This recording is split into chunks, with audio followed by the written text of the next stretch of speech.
कछुआ और लोमड़ी की दोस्ती। बहुत समय पहले की बात है। एक जंगल में एक कछुआ और लोमड़ी रहते थे, जो कि बहुत ही अच्छे दोस्त थे। कछुआ एक तालाब में रहता था और लोमड़ी तालाब के पास ही एक मांद में रहती थी। दोनों खाली समय में एक दूसरे के पास जाकर बैठते और अपना सुख दुख बांटते थे।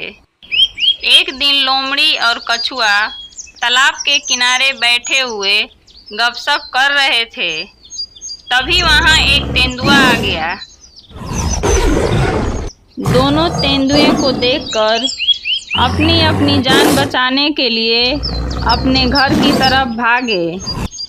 लोमड़ी सरपट दौड़कर अपनी मांद में छिप गई और कछुआ अपनी चाल से तालाब की तरफ भाग रहा था, परंतु उसके तालाब तक पहुंचने से पहले ही तेंदुए ने उसे पकड़ लिया और उसके खोल पर प्रहार करने लगा।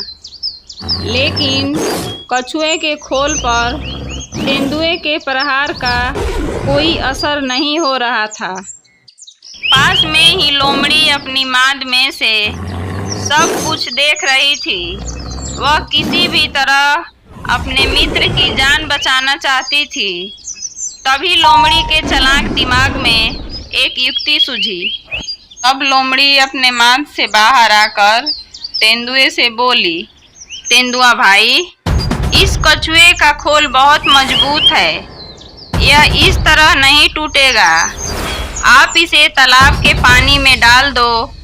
पानी में इसका खोल गल जाएगा, तब आप इसे आराम से खा सकते हो।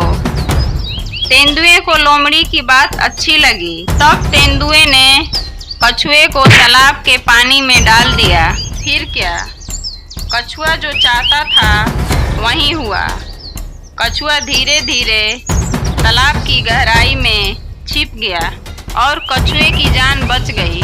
इस प्रकार लोमड़ी की चालाकी ने अपने दोस्त की मदद की और उसकी जान बचाई। इस कहानी से हमें यह शिक्षा मिलती है कि एक समझदार मित्र की सहायता से जीवन के बड़े से बड़े संकट को दूर किया जा सकता है।